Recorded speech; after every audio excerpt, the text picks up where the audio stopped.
Good afternoon, everybody, and thank you for braving the Sydney public transport system, if that's the right word for it, to be here this afternoon. I'm Jane McCready. I'm the CEO of Writing New South Wales, and it's my great pleasure to welcome you to today's event honouring Oodgeroo Noonuccal. Before we start, I acknowledge that we're meeting today on the lands of the Gadigal people of the Eora Nation, the first and continuing poets and storytellers of the country we're meeting on today, and pay respects to their elders past and present.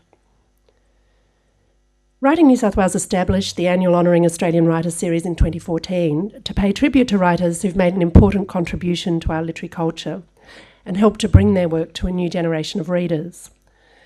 The importance of doing this becomes extremely obvious when you realise that a writer of the stature of Oodgeroo Noonuccal has only one work still in print today, and that's this book, My People, which is for sale in the bookshop. Just saying, so buy it. I think it's really important that we make a statement as a culture that writers like Oodgeroo matter and continue to matter, and that's why it's important that we're doing this today, that people buy her books and that we continue to talk about her legacy.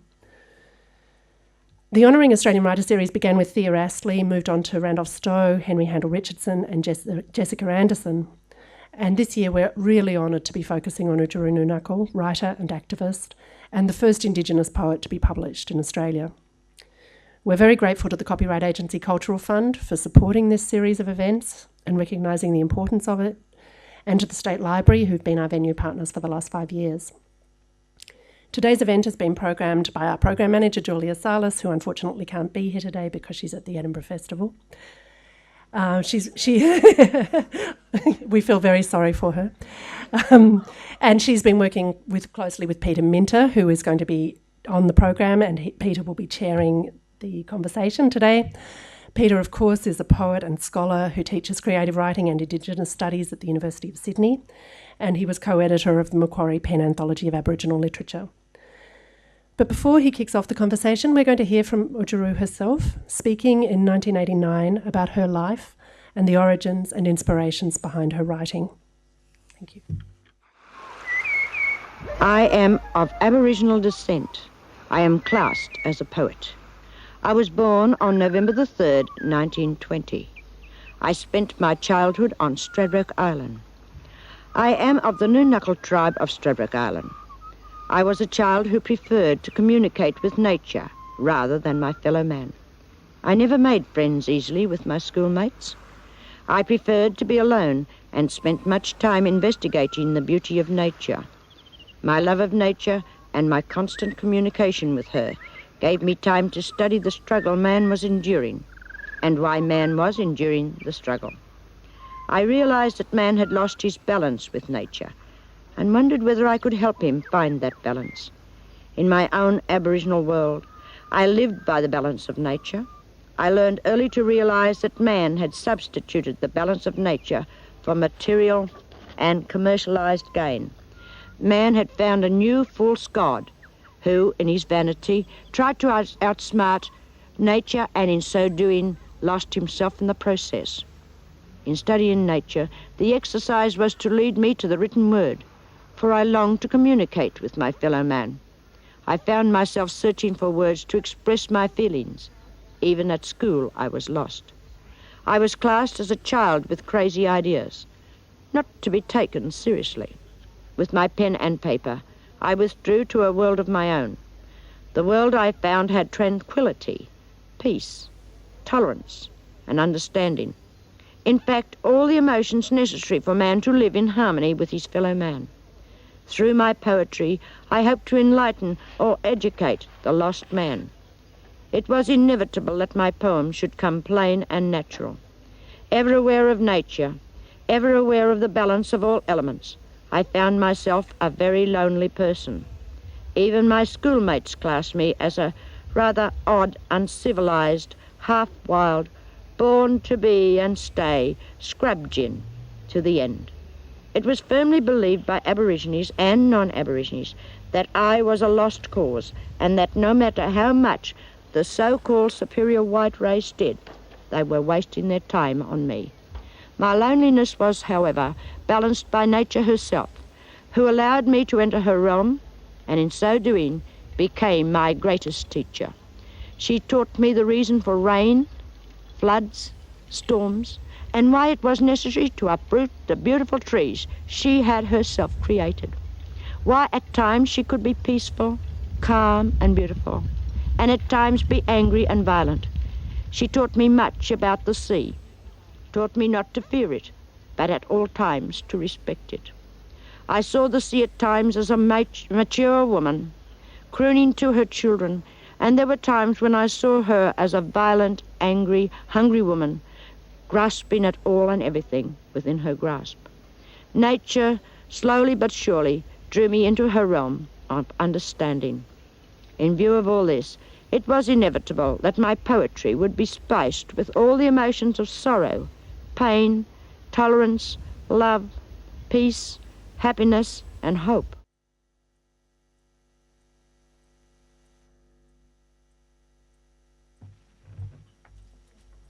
Some wonderful words there from Oodgeroo Noonuccal. It's great to hear us speaking about very important environmental issues, the pressure of which we're experiencing in a far greater way today. And we have a lot to learn from that, I think.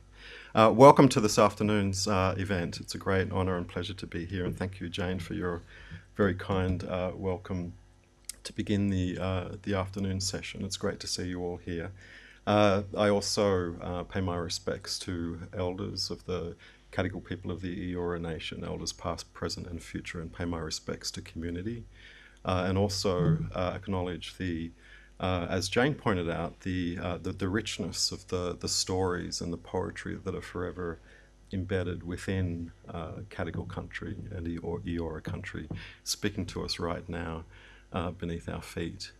I'd also like to advise that we're very fortunate today to be seeing some wonderful footage from a fantastic documentary that was directed by one of our guests this afternoon, Frank Heimans, who went to meet with Oodgeroo Noonuccal on her country at Minjerribah, North Stradbroke Island in Queensland in the mid-1970s.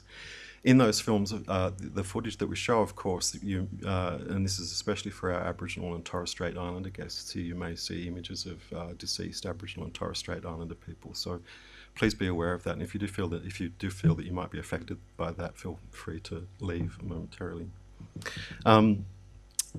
So with our afternoon, we'll be experiencing not only Oodgeroo's voice, but also her poetry, who she is or who she was as a person, and getting a really deep insight, I hope, into not only her position as one of the first and leading Aboriginal authors in Australia, her first works published from the 1960s, but also a really great insight into who she is as a person, who she was as a person, and her approach to her work and her approach to her very important political activism during the 1960s and 1970s, and indeed right through before she passed away in 1993.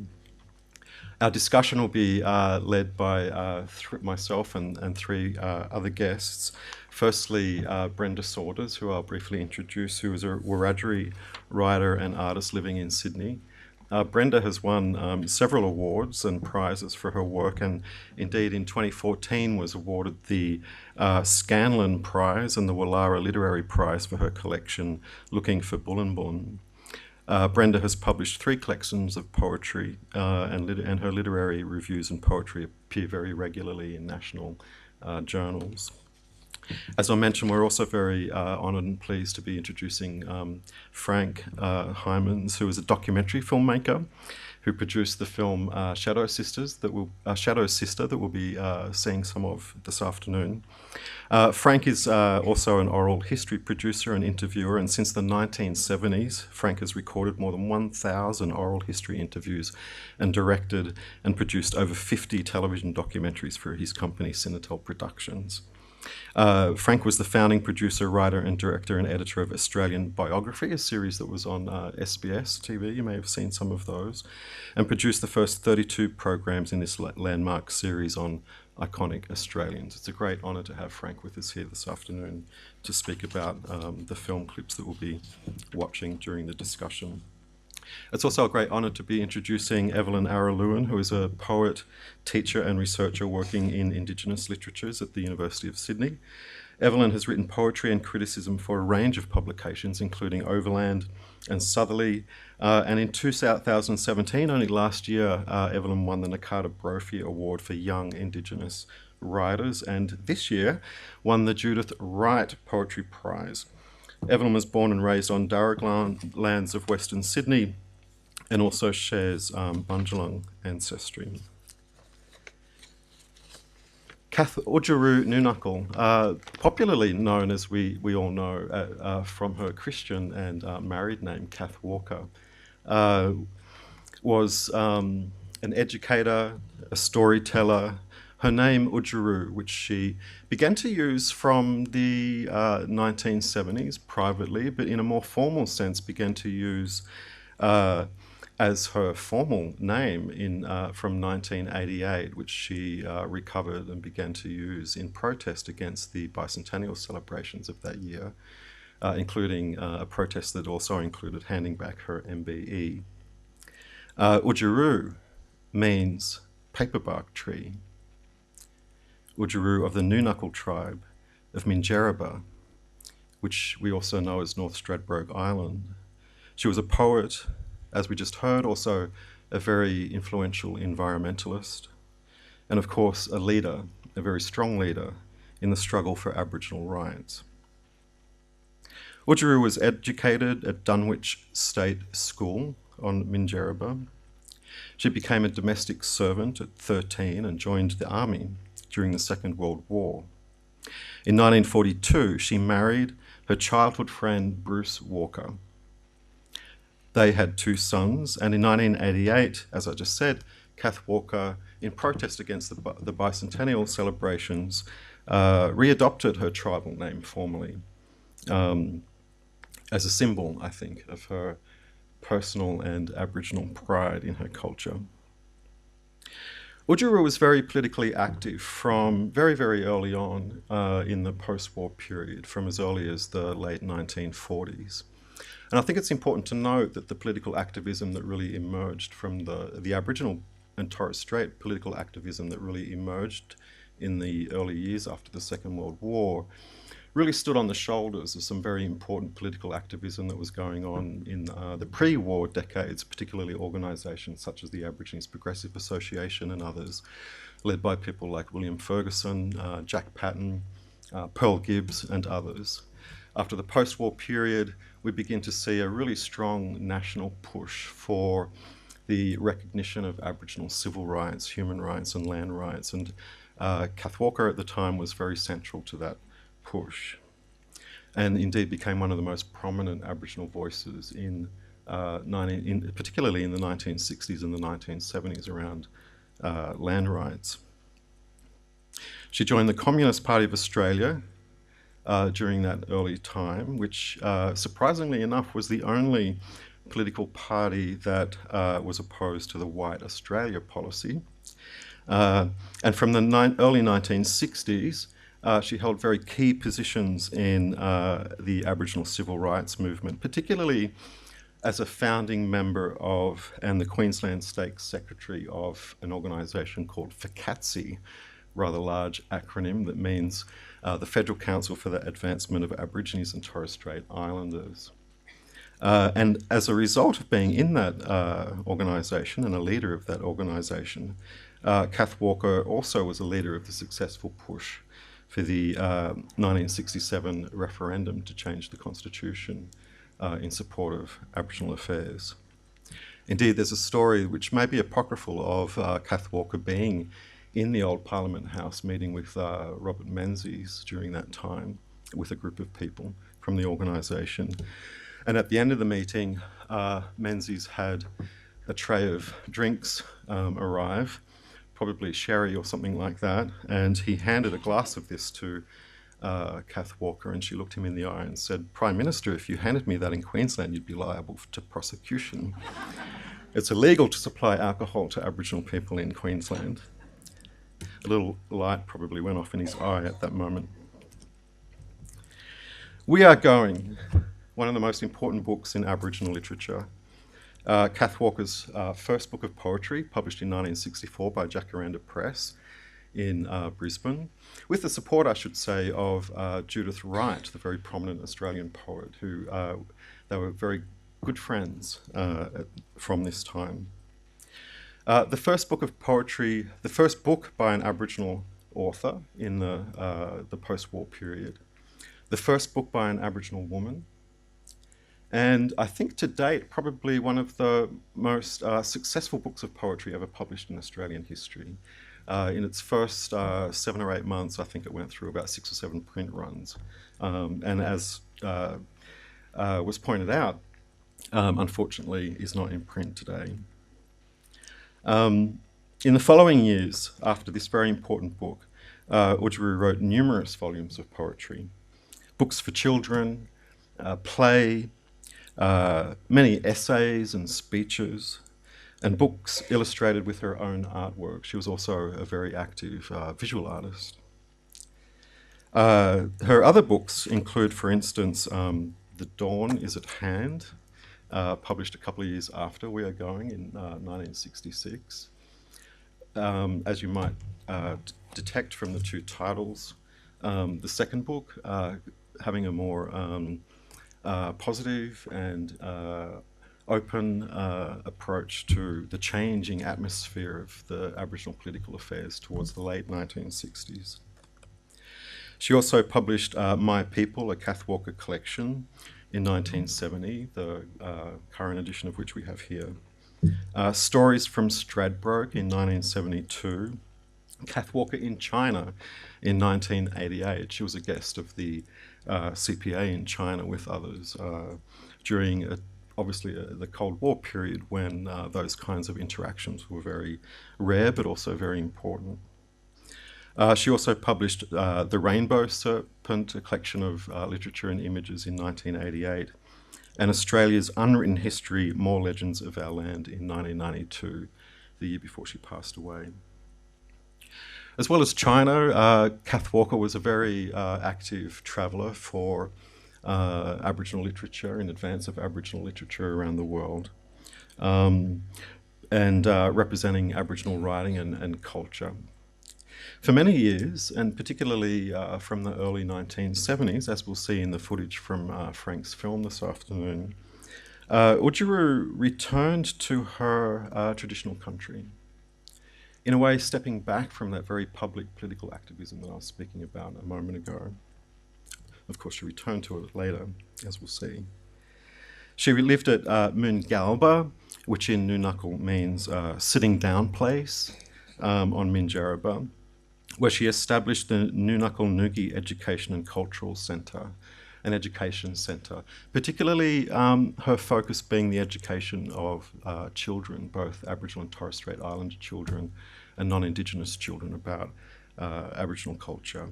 And for over 2 decades on Minjerribah at Moongalba, she shared her culture and way of life, indeed, with many, many thousands of people. Oodgeroo Noonuccal is often referred to as the grandmother of Aboriginal literature, and she was buried on Minjerribah with great ceremony after she passed away. As I mentioned, part of we're in for a real treat today in being able to see, we've heard some of Oodgeroo's voice, but to also see Oodgeroo's life on Moongalba. And we'll be hearing from Frank in a moment about his work with Oodgeroo on this film, very important film, one which I show probably every semester at the university to my students. And we're going to begin by looking at a couple of clips from this film where we see Oodgeroo in her place, living her life with some insight into the person that she was. Thank you.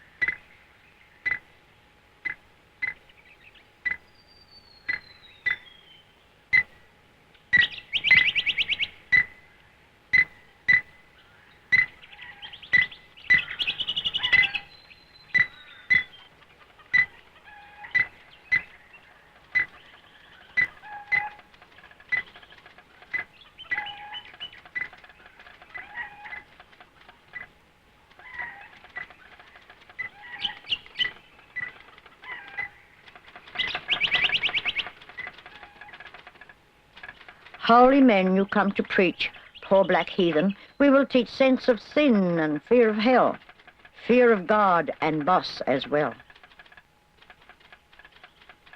We will teach you work for play. We will teach you to obey laws of God and laws of mammon.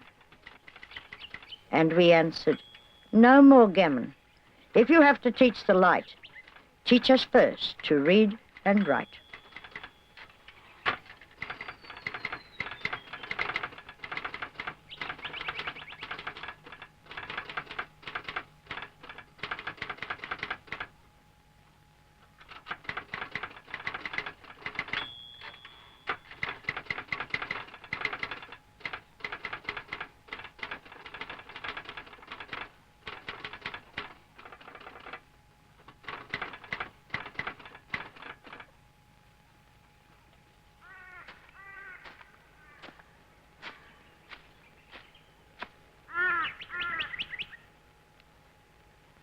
First, I wanted to hold this land and stop it going into the land grab, especially in the mining field.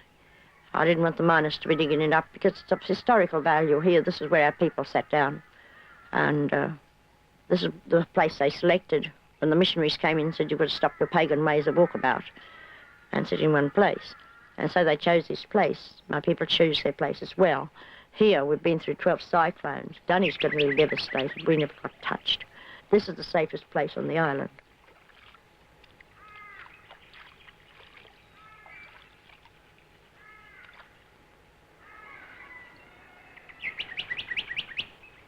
At school, I always came first in English and last in maths. I liked words and I liked playing with them. Like a kid plays with a jigsaw puzzle, I played with words. And I was a very lonely child because the school teachers were always picking on me because they wanted me to write with my right hand and I wanted to write with my left hand, which I was a natural left-hander. And it made me a very unhappy pupil at school. I think it was the school teacher trying to turn me into a right-hander that caused me to become a rebel in the from the very beginning of my life. I decided I'd fight the world. I wasn't quite sure what it was all about, but I was prepared to fight the world.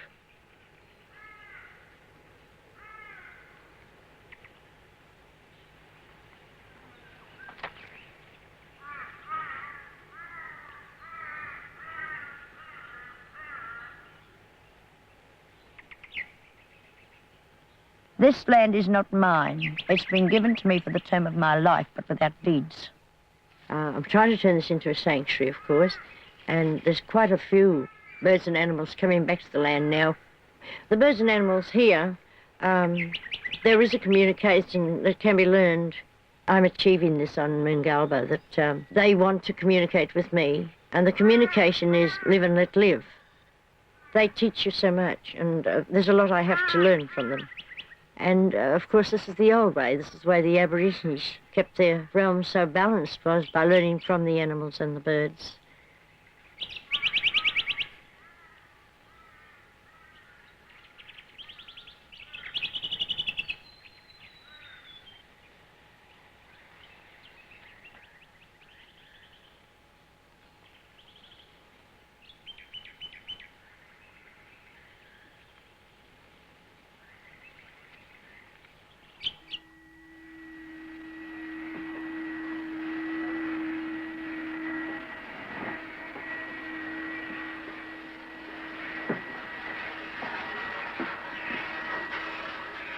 Before I came back to Strait Island, I lived in Holland Park.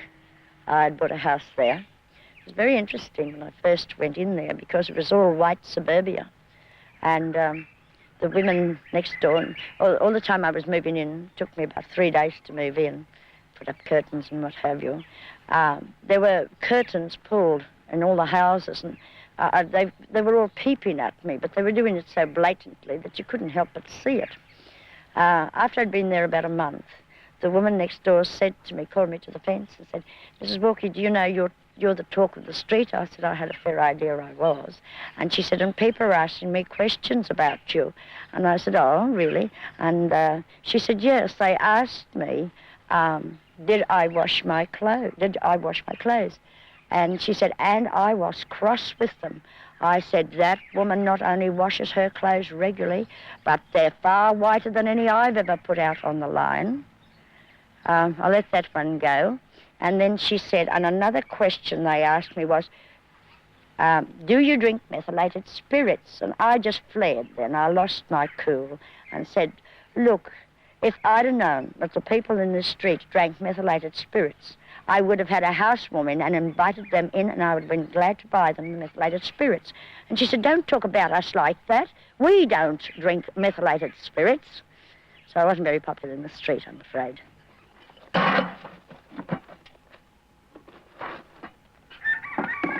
I didn't get any satisfaction of owning a house up there. The most sensible thing I ever did was sell it and come down here. Because in that, I found that I couldn't emerge as an Aboriginal. I was a imitation white. Of course, the whites, especially the politician, will say, well, there you are. You give the person a good chance. You give her enough money to buy a house. And what'd she do? Throw it. Go back and live in a gunya.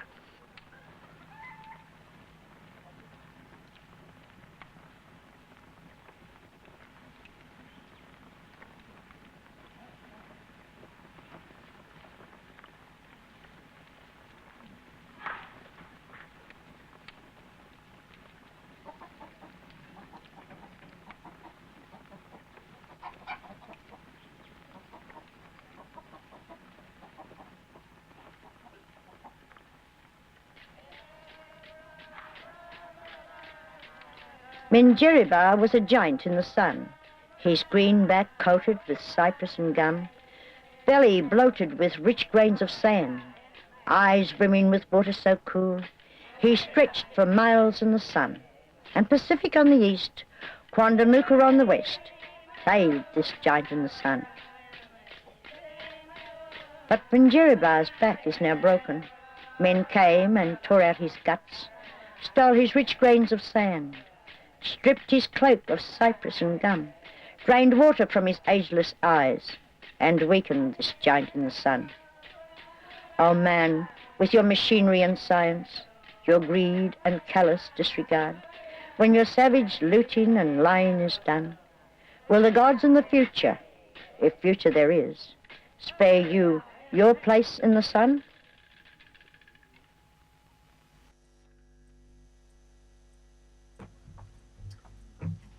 A wonderful,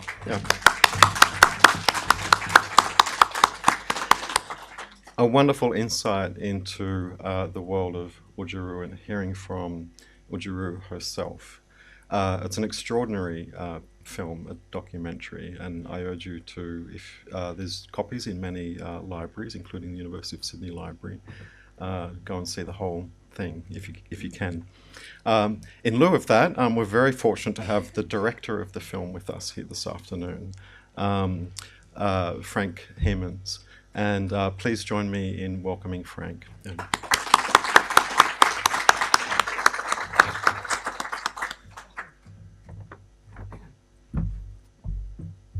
Well, I'm honored to be here to pay tribute to one of my top actresses, if you like. She was herself.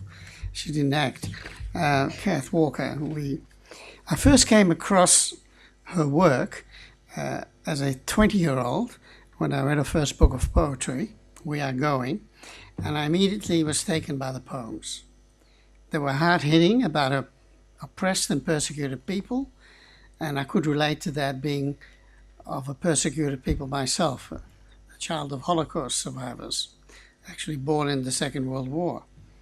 Now, Oodgeroo was born in 1920s at a time when Aborigines were still very much discriminated against. And we've heard a lot about the White Australia policy this week in the press, and that's what she was under. She had to leave school at 13 to become a domestic servant for a white, well-to-do family in Brisbane, the Salento, to whom she had a son with a young Raphael Salento. She was also exploited. They paid her 2 shillings and 6 a week, and for anyone who remembers the time before decimal currency, equivalent to 25 cents a week in our money now. Now, she put her perception she put her anger and perception into words and wrote passionately about her people. She campaigned for her people's rights to change the Constitution in 1967 because it discriminated against black Australians. They didn't even have the right to be counted in the census. Now, that happened, and she was a very important part of that campaign. Now, in 1970, I was a very young filmmaker. My first major documentary, which I just finished, was called What Have You Done With My Country? And it was the Aboriginal looking at the white man and asking that question. And then we showed what happened to the Aborigines themselves and to the country.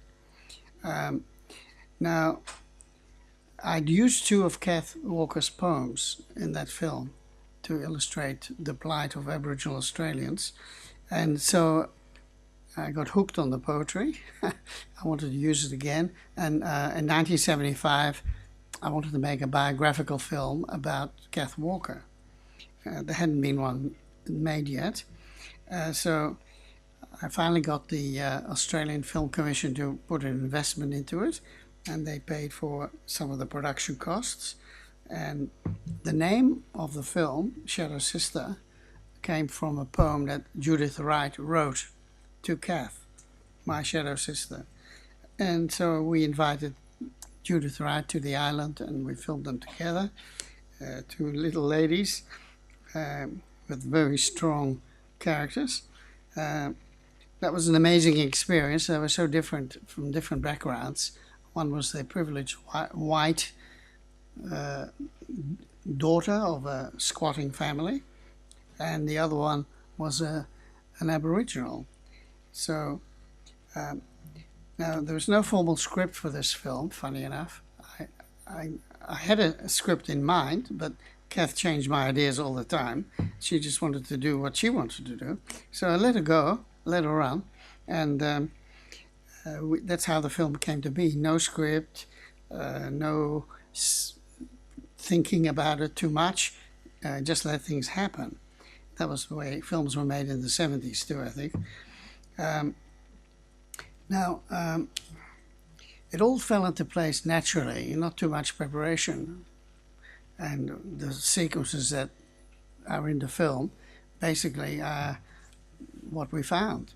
And it was good. And now, when I first met Kath on the island, and back in 1976, I knew she'd won the MBE from the Queen, and she'd been given it. So I asked her, I went into her caravan, I said, Kath, show me the MBE that you got for the Queen. Oh, she said, oh, it's here somewhere. And she pulled out all rags and old clothes and rubbish and said, oh, here it is. And she found it at the bottom of a pile of rags. And that's how much she valued the MBE, I think. But that was funny. Now the editing of the film was an interesting process because, as I said, it sort of, the structure emerged. The structure of the film emerged from the editing, as it usually does. And so I didn't have too much selection to do. It sort of told me, this is a good sequence, this is a good one, this should go here, that should go there. And so we were storytelling with images. And this film was really made in the editing room, I think. Poetry illustrated and the life of a person in her words. So when the film was finished, I tried to sell it to the television networks. I went along. At that time, it was a very different situation with buying films. Documentaries, nobody really wanted them. The only one, SBS hadn't been invented yet back in 1977, so it didn't exist. The ABC didn't buy films from independent filmmakers yet. They made their own and wouldn't buy anything from outside. So really it was very, very limited as to which people would actually be able to put this film on television. And when I went to see the program manager at 7 Network, he said, what have you got? I said, I've got a film about a poet. He said, And I said, not only that, she's a black poet. So I don't think our program manager was very impressed by that, and he didn't buy it. And the film sat on my shelf for 2.5 years after that, until finally it won an award in America. Kath won the award herself, the Black Filmmakers Hall of Fame it was called, and she got this quite a major award in America.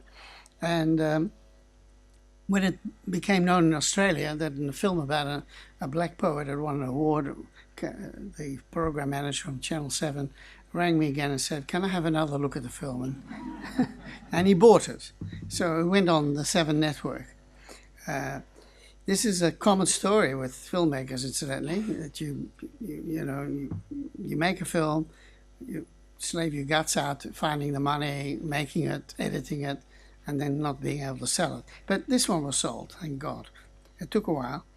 So now the film's been screened in more than 15 countries so far, and it's still being used as a teaching tool, as you heard from Peter Minter, who still uses it from time to time to teach Aboriginal culture. In subsequent years, after the film was finished, we and my family formed a very close relationship with Oodgeroo, and she came to stay with us whenever she came to Sydney. And we, and in the beginning, when we couldn't find a pre-sale for it or a sale to television, and the film was sitting on my shelf, I decided that why don't I try and show it to school children? And we organized a whole session of screenings at the Opera House in Sydney, and 15,000 kids came. The Opera House hadn't seen that before. There were bus after bus used to pull in, and we hired the drama theatre at the Opera House and put the film on. And that's how a lot of kids got to see it. And I still run into people who remember that, who said, I remember your film and going to the Opera House. So Kath was there, and she used to give a talk afterwards to the kids. And we did that in Melbourne and in Brisbane as well. And altogether, I think maybe 20,000 or 25,000 kids must have seen that film. So I'm pleased about that. And now, Kath, as you know, had a lot of trials in her life. She had the death of her son, Vivian. And a lot of things happened that most other people would have buckled under the strain, but Kath did pass all those trials. And anyway, Kath Oodgeroo was a remarkable woman, and I'm very pleased that you've been able to honour her today. Thank you.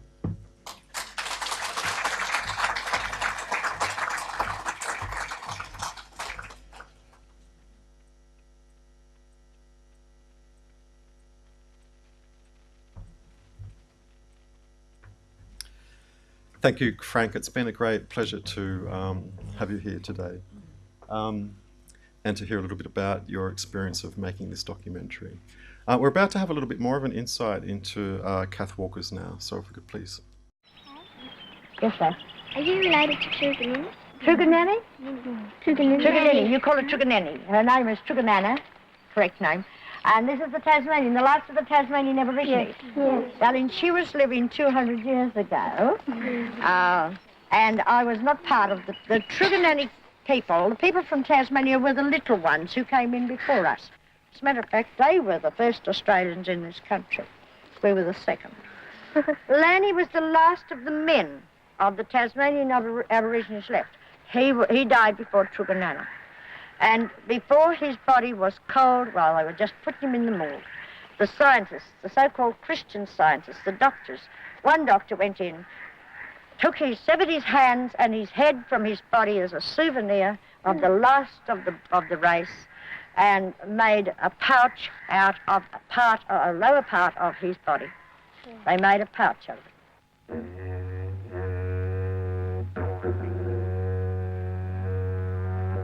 Oh, Truganana, I weep for you, for Lanny, and all your race, as I read Ryan's damning thesis after 100 years. Your race was the trophy sought by the Christian civilized man who carried his depravities even beyond the grave. O Truganana, destined to be not just the last of your race, but a prize specimen for science too. O Truganana, let your restless spirit bring comfort to us all. Give us wisdom and strength, for we have not yet found ourselves in this now alien land. O Truganana, I feel deep pain and sorrow for the life they made for you. What did you feel when the foreign doctor of science stole like a thief in the night to the morgue to cut from his body Lanny's not yet cold head in his hands in the name of Christian science? O Truganana, let your spirit rise from the foreign museum and walk with us in our grief. In our once loved native land, the love that sustains us is what our race was before the invaders came. O Truganana, will the dreamtime spirits of our race one day rise with us as they did with you, to the whispering sounds of stalking feet, with our guns in our hands and an ambush plan, the nullahs, the spears and stones? Or will we in servitude die like you, and will modern scientists rave and drool over our bones, as they religiously did with Lanny and you? O Truganana.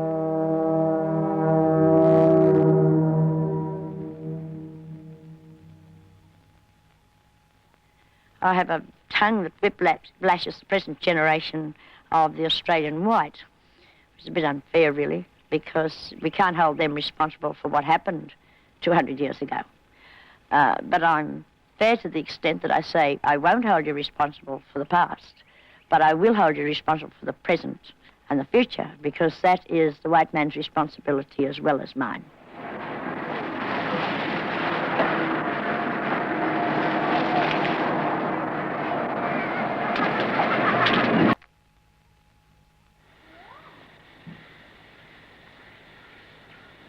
I went to work in Brisbane when I was 13. I don't make the trip across very often now. I do go across to see Julianne. She's the university student who's doing her thesis on me. My parents had 7 children, so they couldn't afford to keep us when we grew up. And we went out as quickly as possible. With me, it was to domestic work with a well-to-do family in Brisbane. I detested domestic work. And I broke a lot of crockery too. Because of that sort of repressed violence I felt, I was paid the near slave wage of 26 cents a week, which in the olden days was 2 6. When the war came, I read, you know, in the newspapers that if you went into service, you could get fringe benefits. That is, if you survived the war. It was years later, though, in the 60s, that the poems were published. In 1961, we started with the civil rights movement. We had to appeal to the public to back us in that referendum for the repeal of the clauses of 52 and 126. These clauses didn't even consider us as human beings. I was a radical then, because I was caught between the extreme left wing and the extreme right wing of white politics. No one asked us, the Aboriginals, what we thought, so we had to make ourselves heard. These question sessions of Julianne's sometimes brings back thoughts of the people and the things I've nearly forgotten, and the memories of the struggle it was to return to Mingalba. At this time, you were a member of the Communist Party as well. Did that have any influence on you wanting to write poetry?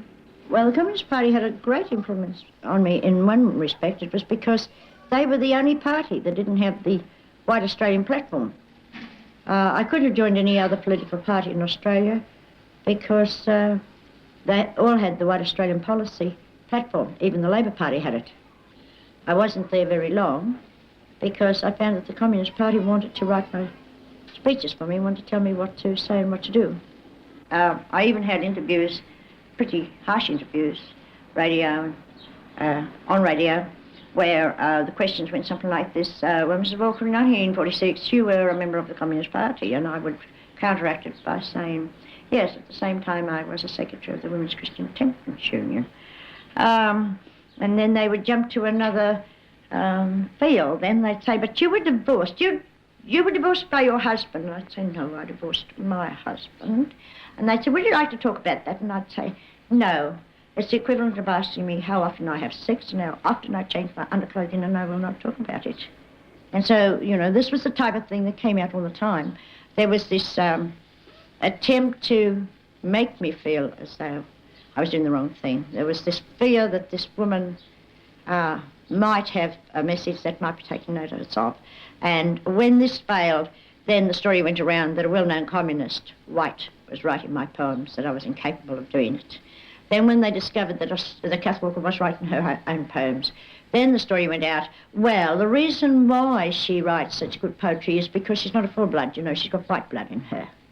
And every time I got onto a platform then and spoke after that and, you know, warned the people that if something was not done, civil rights and things like that were not taken notice of for the Aboriginal people, that the Aboriginal people would go to the wall so quickly and they wouldn't take it for much longer, and that they could expect bloodshed and violence.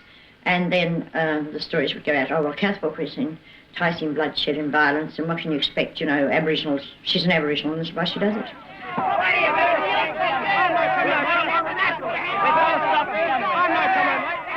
My son, your troubled eyes search mine, puzzled and hurt by colour line. Your black skin soft as velvet shine. What can I tell you, son of mine? I could tell of heartbreak, hatred blind. I could tell of crimes that shame mankind, of brutal wrong and deeds malign, of rape and murder, son of mine. But I'll tell instead of brave and fine, when lives of black and white entwine, and men in brotherhood combine. This would I tell you, son of mine.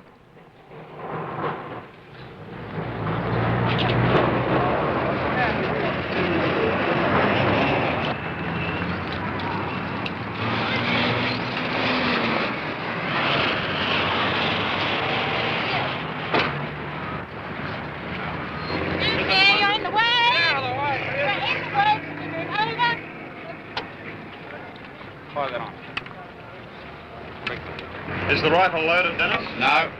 What are you going to do with it? If the pigs pull their guns on me, I'm pulling my gun on them. Have you got any bullets with you? Yes, there. Whereabouts are they? Excuse me, you're in the way. Are you prepared to die? My two sons grew themselves up. I was never home. They spent their young lives just seeing me off on cars, planes, trains. When, you know, someone would ring up and say, hey, Kath, can you get down to such and such? Dennis would say, hey, Mum, don't forget, we're part of the Aboriginal movement too, you know. We're part of the Aboriginal race. I did regret it. I regretted losing that beautiful period of time of the children growing up. And I hope other people wouldn't have to do what I did and sacrifice their children. You can't take it right in. That is my property. That is my property. Can you ask me why this is being taken off me? It's being taken off me. Hold on a minute, you bastard.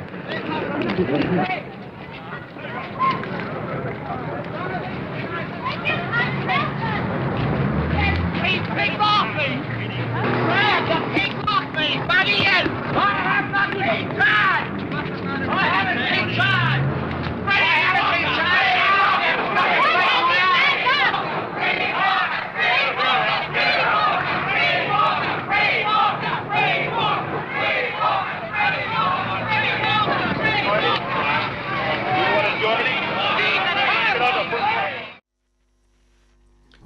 We have light. A wonderful insight there into the history and background of Oodgeroo's political activism. As I said before, her work in the post-war period really built upon the advances made in the pre-war period by many important Aboriginal activist groups. As we also saw there, her son, Dennis Walker, was very active in Aboriginal civil rights movement during this period. And indeed, with Sam Watson, established the Australian branch of the Black Panthers in Brisbane during this time. The legacy of Oodgeroo's political activism continues to inspire many active young Aboriginal poets in Australia today, and it's my pleasure to introduce Evelyn Araluen, who is going to read some of Oodgeroo's work and talk about her inspiration.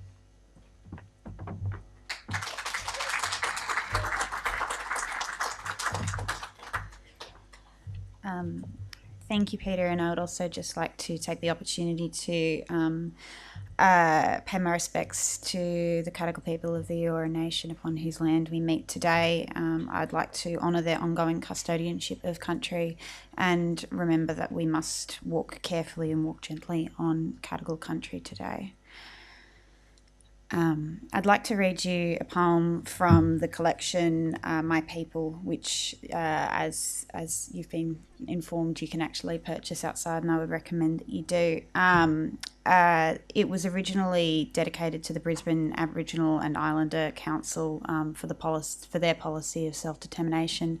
The second edition was dedicated to the many people, both black and white, who are fighting for the Makarrata, which is a struggle that, of course, remains incredibly relevant and pertinent today. The poem that I'd like to read you is called A Song of Hope. Look up, my people. The dawn is breaking. The world is waking to a new bright day, when none defame us, no restriction tame us, no colour shame us, no smear dismay. Now brood no more on the years behind you. The hope assigned you shall the past replace. When a juster justice, grown wise and stronger, points the bone no longer at a darker race. So long we waited, bound and frustrated, till hate be hated and caste deposed. Now light shall guide us, no goal denied us, and all doors open that long were closed. See plain the promise, dark freedom lover, night's nearly over, and though long the climb, new rights will greet us, new mateship meet us, and joy complete us in our new dream time. To our fathers' fathers, the pain, the sorrow. To our children's children, the glad tomorrow. Like many Australians, black or white, Oodgeroo Noonuccal was the first Aboriginal poet that I knew. I was raised into a proud Aboriginal community in Western Sydney. I was raised into respect and responsibility for country, and I was raised into a love of reading and writing. Throughout my education at school and university, I noticed very little representation of Aboriginal literatures, a void that has actually prompted my own PhD research into ways of engaging with Aboriginal voices within and beyond educational institutions. Oodgeroo is one of those voices often heard but rarely listened to with the strength and respect deserved by her extraordinary achievements, many of which we've already heard about today. Often classes on Australian literature will frame their canons with poems such as We Are Going and No More Boomerang to elegise deficit narratives of our culture as something lost, something fading through the inevitable ravages of time. Her poetry is rarely taught for its sophistication, and it's rarely taught for the resiliency with which she is facing these ravages. Her poetry is often taught to soften messages of her resistance and to feed those deficit narratives. When I teach Oodgeroo Noonuccal, we often frame our dialogues around the question, do we always have to be political? Must Aboriginal voices always be framed politically? Must we always speak to political causes? Do we ever get the opportunity to just write? And I think Oodgeroo is a really wonderful example of how in an Aboriginal context those are just simply not realities that you can at all distinguish between. Her poetry, such as even A Song of Hope, is a poem which is angry, which is sad and elegises things which have been lost. It is a poem also looking towards a future, but it is a future that holds culture very close to heart, but holds that culture very politically. I spend a lot of time in activist spaces and I spend a lot of time in poetic spaces, and the relationship between the work and the legacy established by Oodgeroo Noonuccal and the ongoing activist struggles for things like Treaty Makarrata, against Aboriginal deaths in custody, against the ongoing dispossession of Aboriginal people from their land and the ongoing displacement of Aboriginal children from their families. All of these issues have been spoken about, and we've been given the template for how to speak about them in the work of Oodgeroo Noonuccal.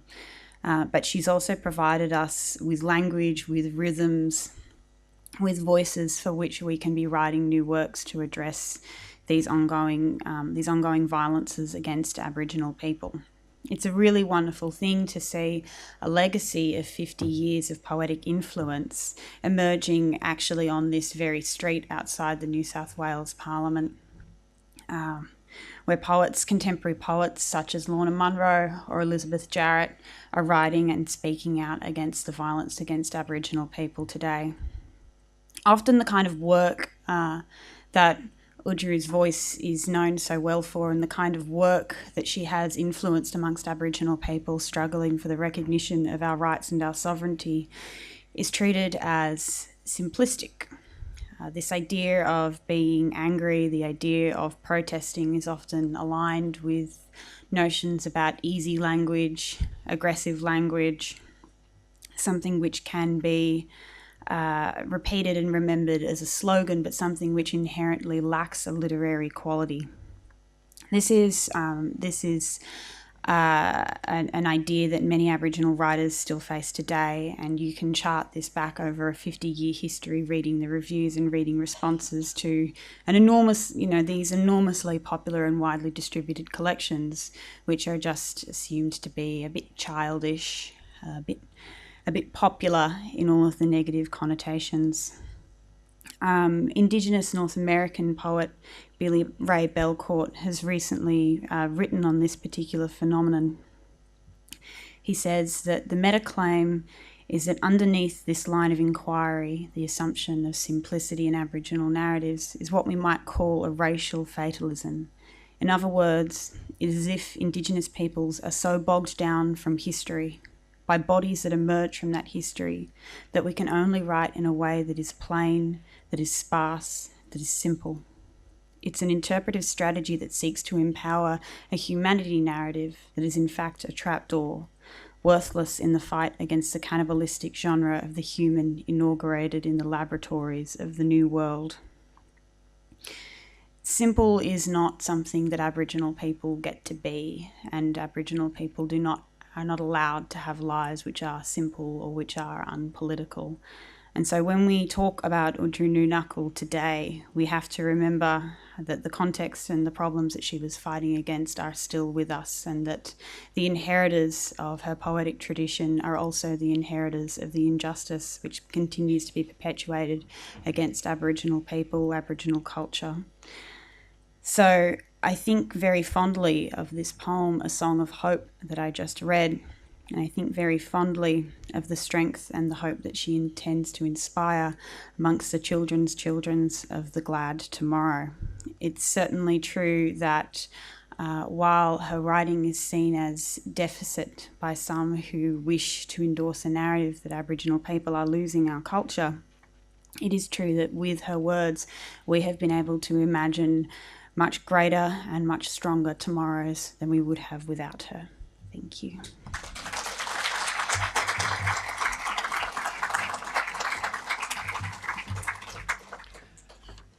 Thank you very much, Evelyn. Wonderful to hear such a fantastic reading of that really special poem and your words and thoughts. It's interesting to reflect, actually, that in May of 1964, just after We Are Going was published, an anonymous reviewer in the Australian Book Review described Kath Walker's work as nursery rhyme, kind of sing-song poetry, and really put it down. However, we're about to see another short excerpt from the film, one of Oodgeroo herself reading a very famous poem of hers, The Dispossessed.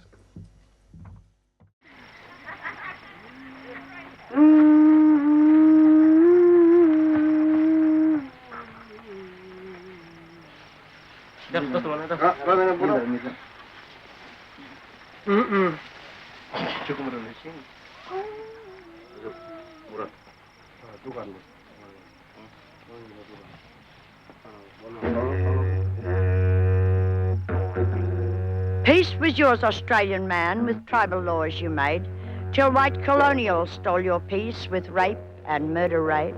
They shot and poisoned and enslaved until a scattered few.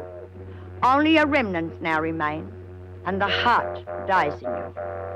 The white man claimed your hunting grounds, and you could not remain. They made you work as menials for greedy private gain. Your tribes are broken vagrants now wherever whites abide, and justice of the white man means justice to you denied. They brought you Bibles and disease, the liquor and the gun. With Christian culture such as these, the right command was one.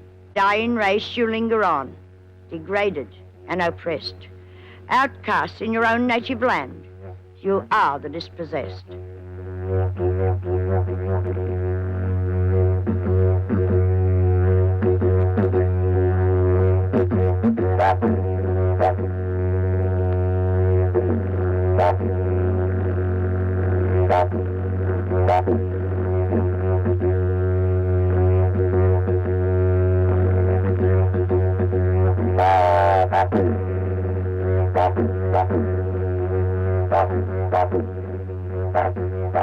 When churches mean a way of life, as Christians proudly claim, and when hypocrisy is scorned and hate is counted shame, then only shall intolerance die and old injustice cease, and white and dark as brothers find equality and peace. But oh, so long the wait has been, so slow the justice due. Courage decays for want of hope, and the heart dies in you.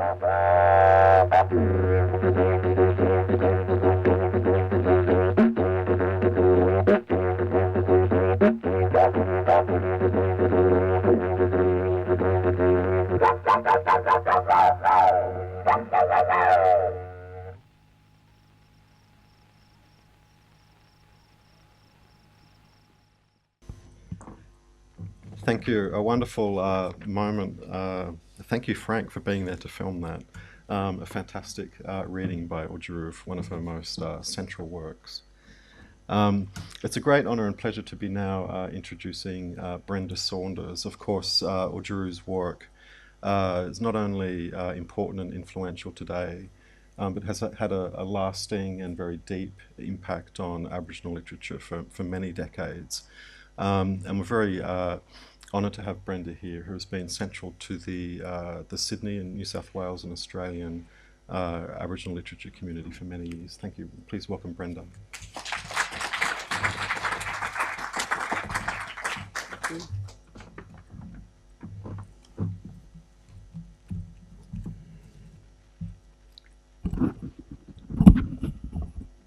I'd like to acknowledge the Gadigal people, also the traditional owners of this land, and I'd like to remind you that the Opera House and that the precinct on the water was once a huge Boer ground where ceremony and dance and music and stories were carried out for the Sydney tribe.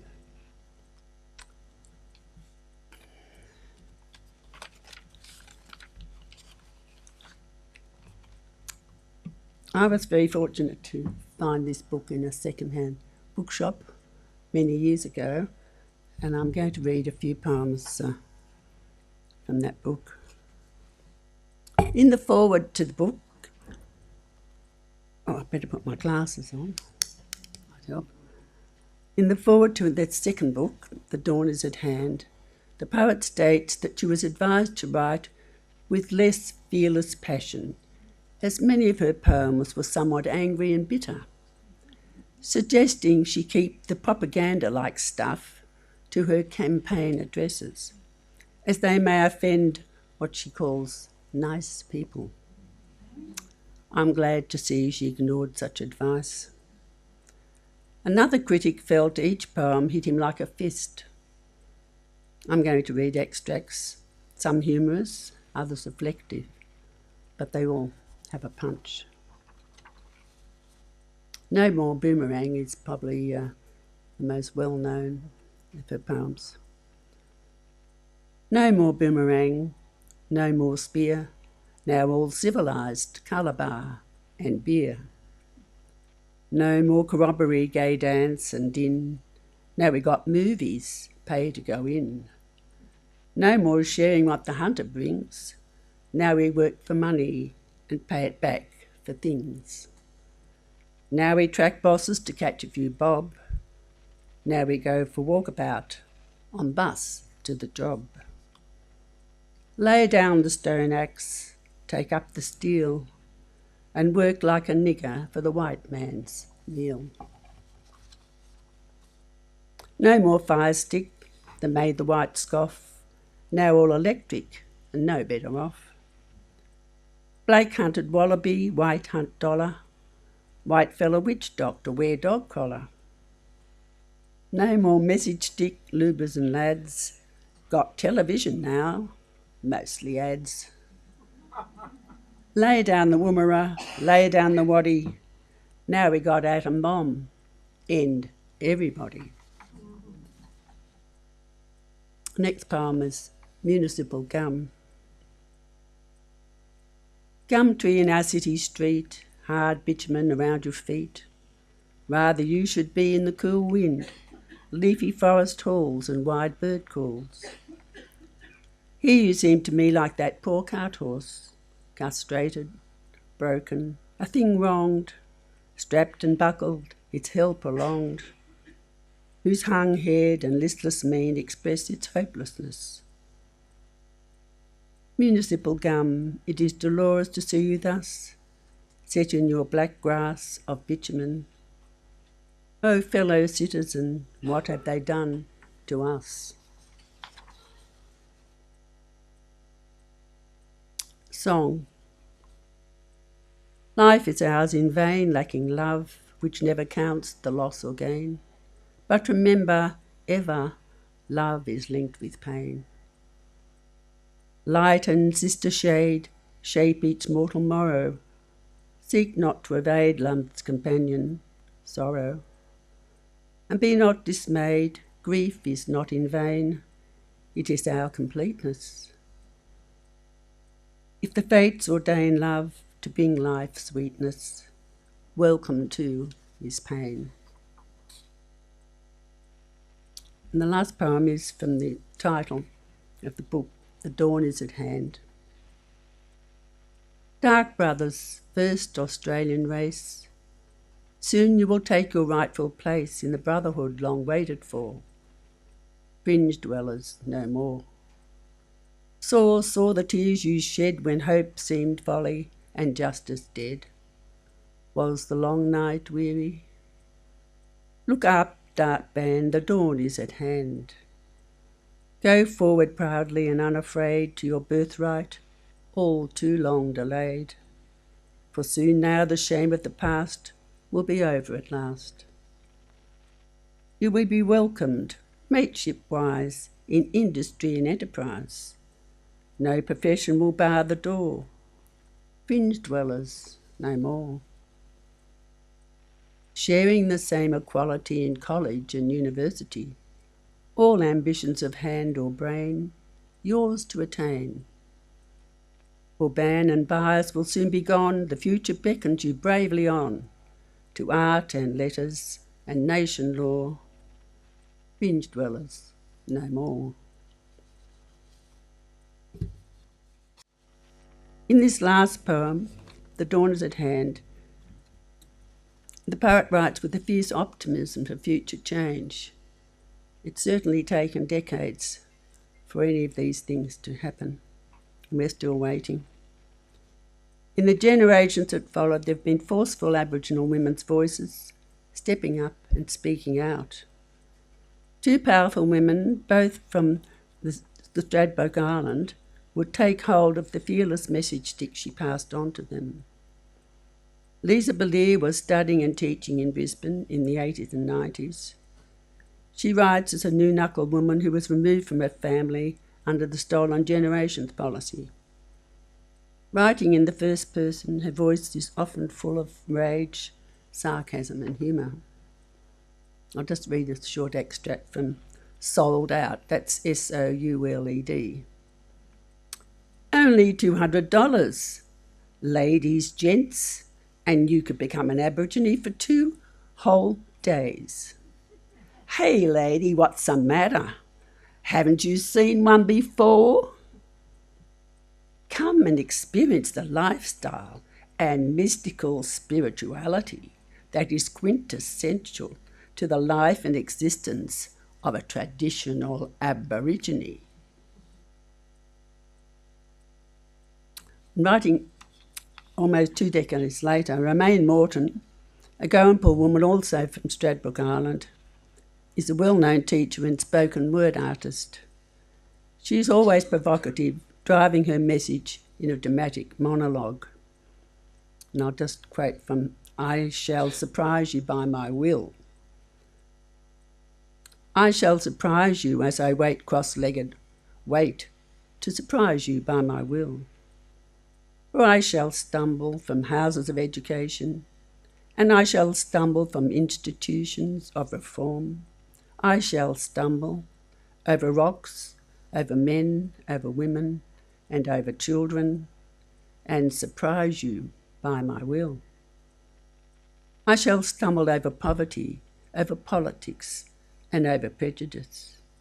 Weary and torn, I stumble.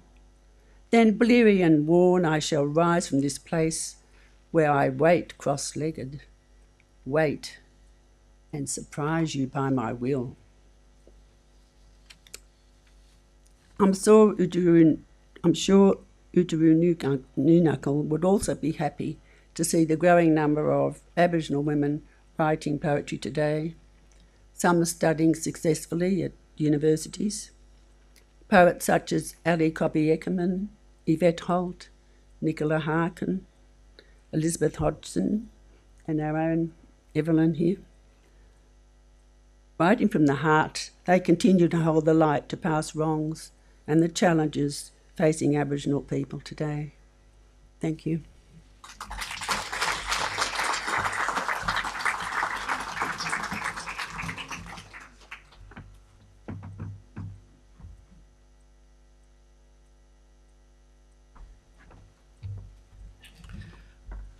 Thank you very much, Brenda. It was wonderful to hear your readings of those really special poems. And we're about to open up an opportunity for questions. But before we do, I just have a very short poem, another poem from Evelyn that we'd like to hear. Thank you.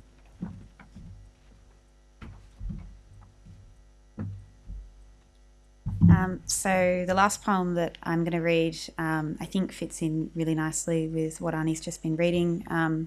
And after actually just hearing that, it kind of recontextualises this again for me and reminds me of all of the really incredible Aboriginal women in literature who are working very hard to guide a younger generation through.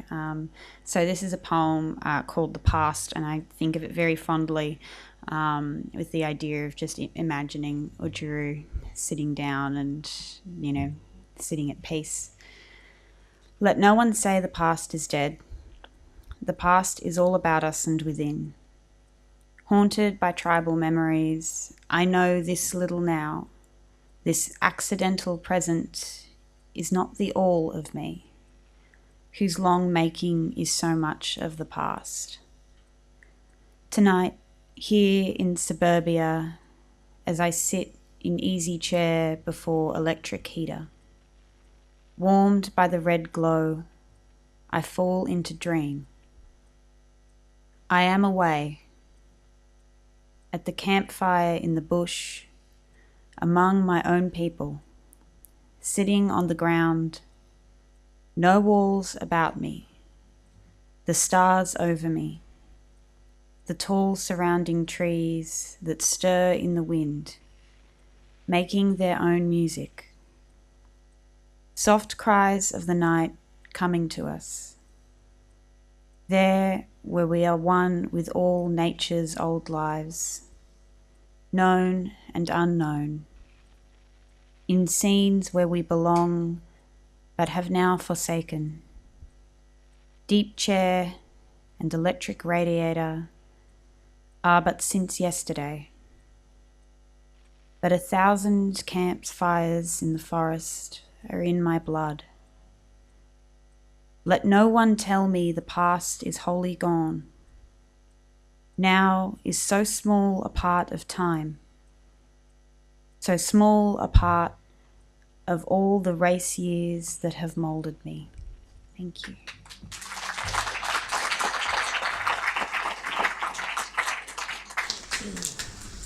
Thank you very much, Evelyn. We now have time for a bit of a discussion and some questions. So I might invite our speakers to come up and take a seat, if that's okay. Frank, Brenda and Evelyn, thank you. We have a few minutes left.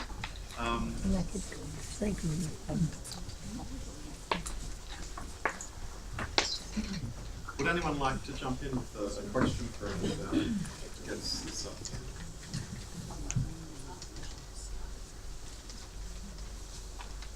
Yeah, down the back there. Thank you. Like, should we try and get her work republished? That would be one question I'd have. That's a very good question. If you didn't hear that, should we try and get Oodgeroo's work republished? I think that the definitive answer there is a loud yes. Alongside the new edition of My People, it would be great to get a collected volume of her work. Please use a microphone. Yeah, sorry. Any other questions?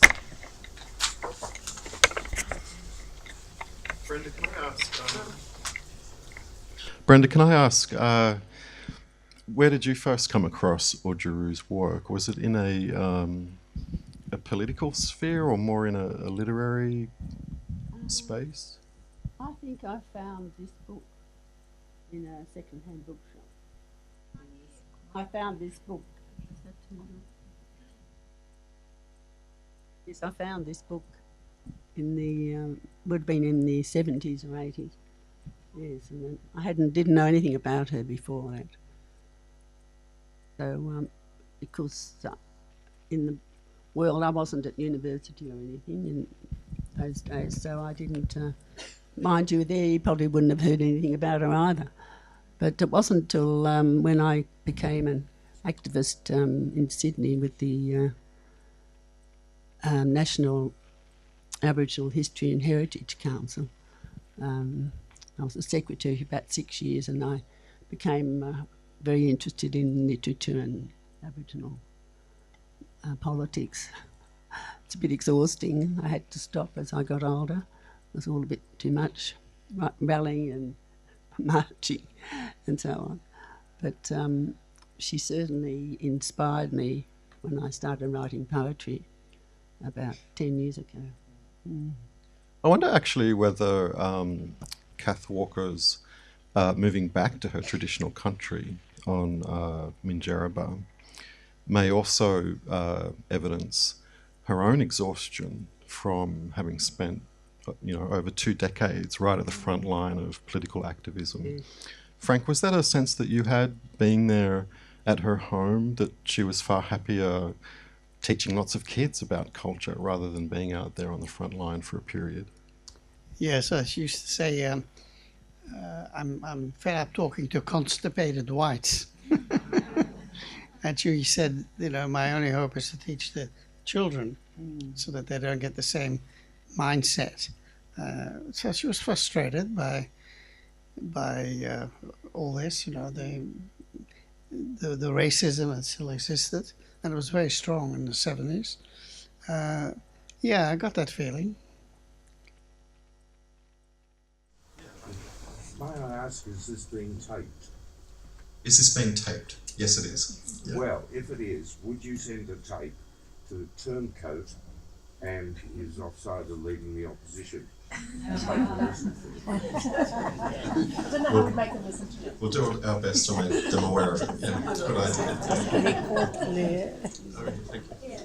Look, this is probably Peter and Evelyn. I recall Judith Wright was a great promoter of Oodgeroo's poetry. She wrote an essay fairly early about that. Oh, gosh, nearly fell over. And And I recall that I feel that Judith Wright's own poetry was influenced by Oodgeroo, and she got a lot of flack herself for being strident and writing propaganda poetry because, Leavesites and people who cared about the well-wrought urn or whatever, the new critics wanted poetry to be complex and sophisticated and so on. And Judith Wright also got that kind of criticism. I wonder whether you could comment about the influence of Oodgeroo on contemporary Aboriginal poets or any others, any poet really, whether her work has had an ongoing influence. Yeah. I think there is. Not only in what we might typically describe as a kind of generic activist space, but also, which we touched on at the beginning of the event this afternoon, her very strong interest in the environment. Indeed, I think Judith, as you're suggesting, I think Judith Wright's increasing public engagement with what at that time was called the conservation movement in the 1970s was very much about her. Firstly, I think about her trying to work through her settler guilt around her background and the impact of colonisation on Indigenous country, Aboriginal and Torres Strait Islander country. But also thinking about that impact and learning from people like Oodgeroo about the land rights movement. And of course, Judith Wright became very active in that space. I think Judith Wright definitely learned a lot from Oodgeroo during that time and became, I think, in a way, we have a very unique expression of environmentalism in Australia, I think, in some angles in which we see a kind of synthesis of an Aboriginal sensibility around land rights and a white sensibility around conservation. And Judith Wright and Oodgeroo, I think, are really great examples of that together. Evelyn, would you have more to say on that, do you think? Or?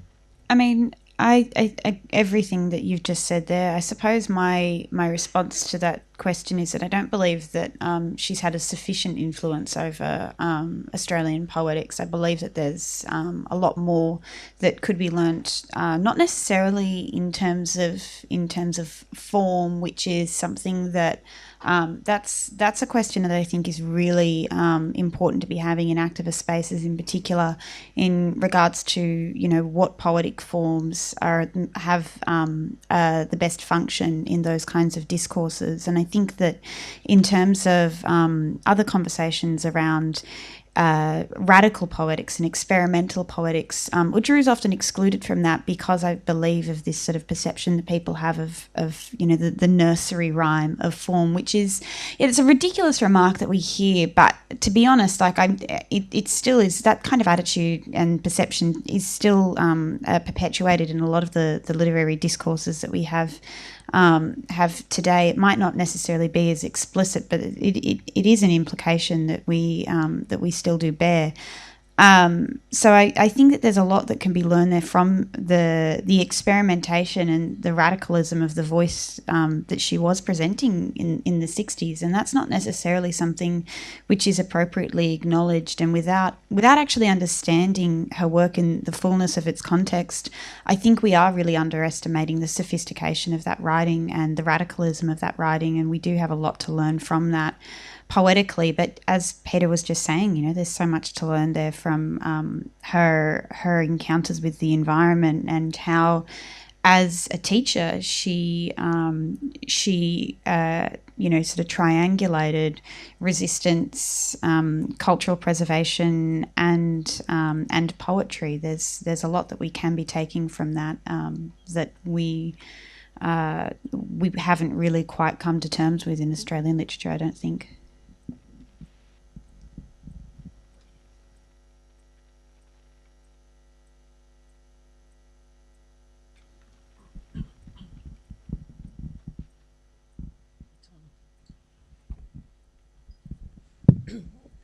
In 2017, Australia had this great event, the coming together of Aboriginal people at Uluru, a great historic event. And I'd like to ask the poets on the panel, is there any poetry coming out of the Uluru Statement? Are there any songs coming from it? Because what is needed is something to take it to those people who may not be listening yet. But music and poetry can carry a message very well, and we're waiting for the Uluru Statement with Kath Walker's spirit in it to be heard in Australia. That's a great point, thank you. I think if we read some of our other contemporary Aboriginal and Torres Strait Islander poets, the work of people like Ali Cobby Eckermann, who Arnie Brenda mentioned before, also the work of especially very prominent Aboriginal poets such as Lionel Fogarty, whose work absolutely condenses music, performance and culture in the poetic line and in the vocalisation of the line. That kind of performance very much integrates the kind of philosophy and political sensibility that you're addressing there. So if there may not be something specifically coming out of the Uluru... Actually. There is. Oh, great, Evelyn, thank you. Yeah. There actually is. Baker Boy, who's an up-and-coming young hip-hop artist, he's actually done a remix of the Yothu Yindi Treaty song, and I think it's really important that when we are talking about the kind of work that we're doing to create a political momentum, remixing treaty, I think, is a much stronger statement than simply writing a new song or creating new poetry to kind of spread that word amongst a popular discourse, because it reminds us of how long we've actually been making these demands. So the fact that you actually have the history of dedications for my people, which includes the second edition dedicated to the many people, both black and white, who are fighting for the Makarrata of my people, I think is another demonstration of just how long we've actually been making political motions to have that accepted. And so the treaty remix, I think, was released just in time for NAIDOC this year. I think people still prefer the original though, because it's not getting as much radio play. So maybe look it up if you haven't heard it already and play it really loudly wherever you can.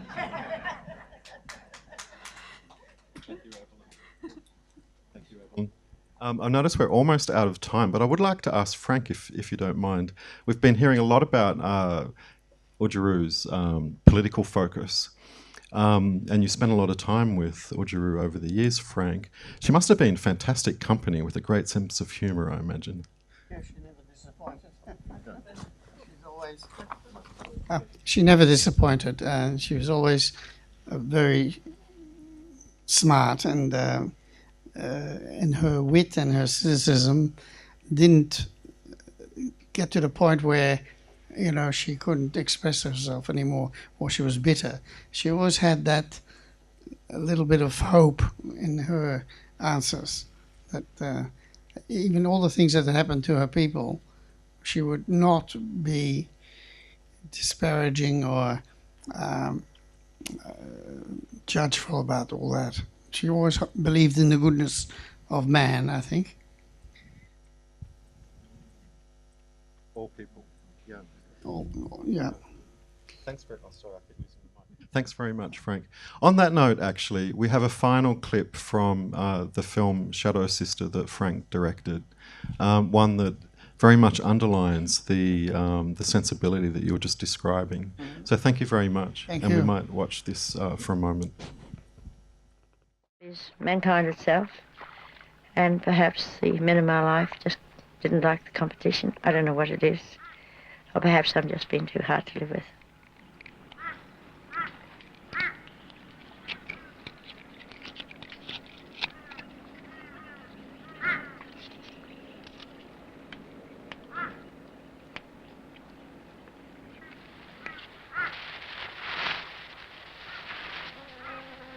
The Australian government has not yet come to the table regarding proper rights to the Aboriginal people, and they won't until they grant land back to the Aboriginal people and then let the Aboriginals do their own thing. They've got to do it. And land rights is much more important than handing out grants of a whole lot of money and then seeing them fail. I really believe that what the Australian government is doing in handing out the grants is to prove that the Aboriginals are going to be a failure anyway. But if they gave them land and then said, OK, for the first year, we will give you seed or we will give you something to put up a factory or something, then the Aborigine will come ahead because he's on his own natural land. But they don't want to do this.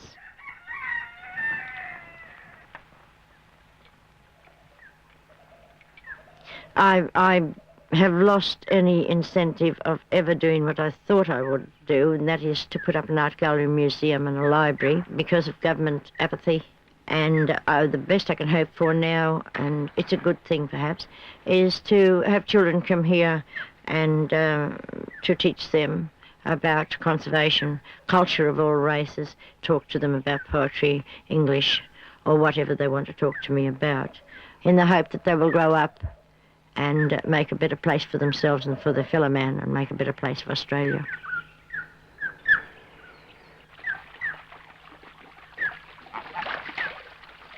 Well, some of the people who come to visit me probably would think that I could live in a better house, or I would be in a position to, or I should be in a position with titles behind me that I've got, to have a house, etc., etc. But they misunderstand the whole concept. And this is the sad part about it, because I am extremely rich here. I have no money. Money merely contaminates. One can live without a whole lot of money, but one cannot live without the peace and the serenity that Mingaba brings. And I am rich in these very things, that, and this is all I need. I need no more than that to make my life a full life. Thank you. A wonderful note for us to end on. Can I please thank our fellow panellists this afternoon.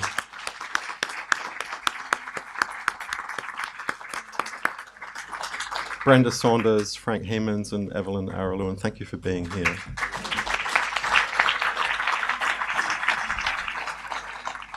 Thank you too to Writing New South Wales and to the funding bodies that have supported our event this afternoon. And I'd also like to acknowledge and pay my respects on behalf of everybody here to Oodgeroo Noonuccal's present day family and community. To close our event this afternoon, Jane, thank you. Thank you very much, Peter. What an extraordinary afternoon. Such a privilege to hear Oodgeroo herself, to hear so much from her and to see those excerpts from Frank's amazing film, and to hear Brenda and Evelyn read her words to us and the insights from all of the panel. Thank you so much to all four of you, and to Frank, to Brenda, to Evelyn, and of course to Peter for being so involved in curating this amazing event. Thank you very much, everybody, for coming.